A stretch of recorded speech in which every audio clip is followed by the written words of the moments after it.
What's good, guys? Fantasy Joe back here in our fantasy football video. Today I am talking my Week 6 wide receiver rankings. These are half-point PPR as always.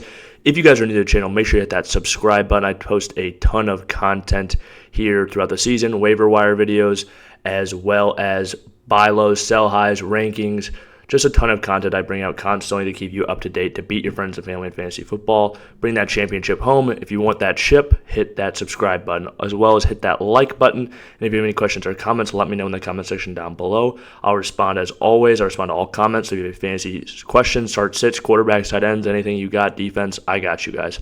But let's talk wide receivers. So at number one, I've got Tyreek Hill. He has 79 yards or more than any other wide receiver in football right now. He's absolutely dominating. I'm not scared of that Carolina matchup at all for him. Number two, big bounce back for the guy, Jamar Chase. He's playing Seattle. Their corners are actually pretty solid, but they've given up a lot of yards through the pass this year. He's locked and loaded. Joe Burrow's looking a lot better. Speaking of looking better, Kupp looked phenomenal his first week back against Philly. Draws Arizona, who we saw Jamar Chase absolutely pulverize. I think this week could be a big game for Kupp. If you have him, you're playing him every week rest of season, as long as he's healthy, obviously. 4, Stefon Diggs against the Giants. Diggs has been phenomenal this year. You are rolling him out. That's another big matchup. 5, Keenan Allen against Dallas. They're going to have to put up some points in this one. Their defense will probably let up some. Dallas is a good defense, but when you look at the route running of Keenan Allen, there's nobody on Dallas's roster. I think they'll be able to keep up with him route running wise. And then I just think they'll be, in general, they've got a pretty solid offensive line. I'm not saying that they can't cause some issues for the Chargers the Cowboys defense can't cause some issue for the Chargers, but I think they're pretty well matched up on that side of the ball. I think it's where Dallas will have more of an advantage against the Chargers defense. 6, Davante Adams, who plays New England. His routes look great, and he was out there with that shoulder injury, so I do expect him to be out there again. Green Bay just tried to take him out of the game. Puka Nucua, he plays Arizona. He's still locked and loaded as a top 10 in this primetime matchup. At number 8, I've got A.J. Brown. He plays the Jets. Obviously, a little bit of a rougher matchup as far as corners go, but I still think you're rolling out A.J. Brown. He's just been phenomenal. He's one of those guys, too, who can make his whole fantasy day in one play if need be. 9, DJ Moore. He plays Minnesota. Ridiculous week last week, over 45 points. Him and Jamar Chase just absolutely blew up. Solid matchup for him. You're playing him. CeeDee Lamb, I think this is the week he can get right. He plays the Chargers, 32nd allowed fantasy points to wide receivers right now. Play him. He might be a guy to go out there and acquire as well. Amon-Ra St. Brown plays Tampa. He is supposed to be back. You can play him. You can plug him in there. He's an absolute stud. He's down here a little bit just because there is some uncertainty. I think normally, though, he's a top 10 guy each and every week. 12, this one might be a surprise to some. Adam Thielen, he plays in Miami. Their corners haven't been good. He's on pace for well over 120 receptions this season so far. I don't think that continues, but he's definitely the wide receiver on that team. 31, Jalen Waddle against Carolina. Had a great game last week. He is back. He was on the buy low week after week after week. So that's why you should subscribe, check those videos out. 14, Devonta Smith. I think he might benefit potentially if Gardner does shadow A.J. Brown. Then I think it could be a big Devonta Smith game. And I think just in general, I think he'll be good regardless of whether he is A.J. Brown is shadowed by Sauce Gardner or not.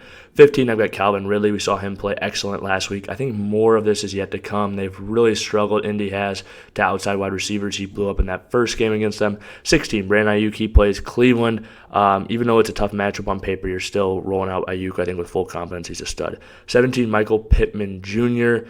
He has done really well so far this year on a target-wise pace, and I think with Gardner, they'll throw a little bit more. This is a good matchup for him. He's a guy I would try to acquire right now. 18, Deebo Samuel. He plays Cleveland. I know it hasn't been what you wanted. He's still an explosive player, though, and I think they're going to start to utilize him more now that it's been a few weeks since that injury. I think the first week was more that, and I think week 2, they kind of just boat raced Dallas. And they're not even really boat race. They ran him out of the water.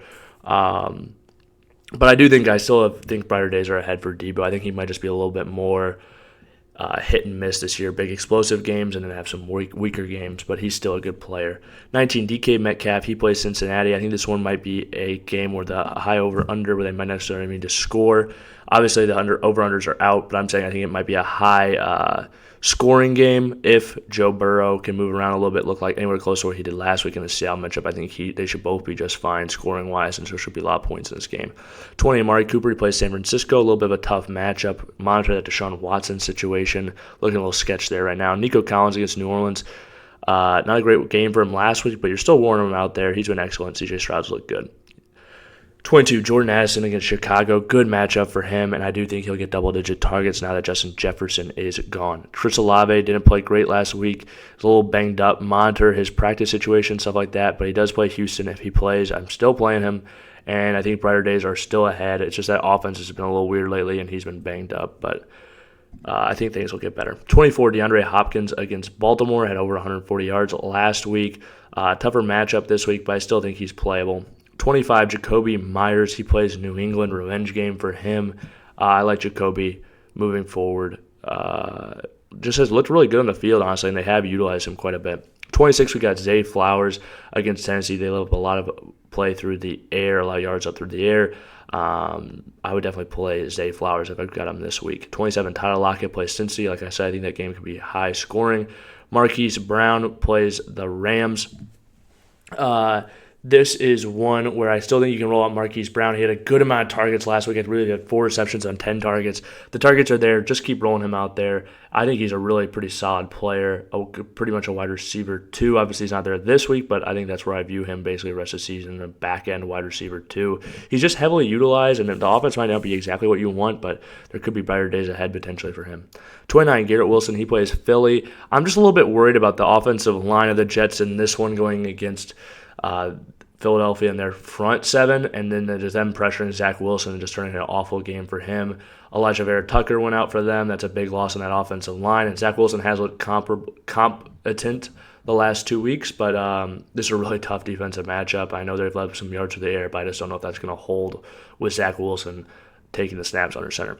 30, Christian Kirk against Indy. He's been pretty darn good this year on target pace. I heard something today about how Christian Kirk, Trevor Lawrence, and Doug Peterson all live in the same neighborhood, so maybe that's why he's getting so many targets. Something to monitor for sure. Chris Godwin, the reason I put him at 31, he plays Detroit this week. You don't see Mike Evans on this list. I think Mike Evans probably sits with the hamstring. It's too early to tell in the week, though. But if Chris Godwin is out there against Detroit and no Mike Evans is out there, play him. I'd probably rank him even ahead of Marquise Brown.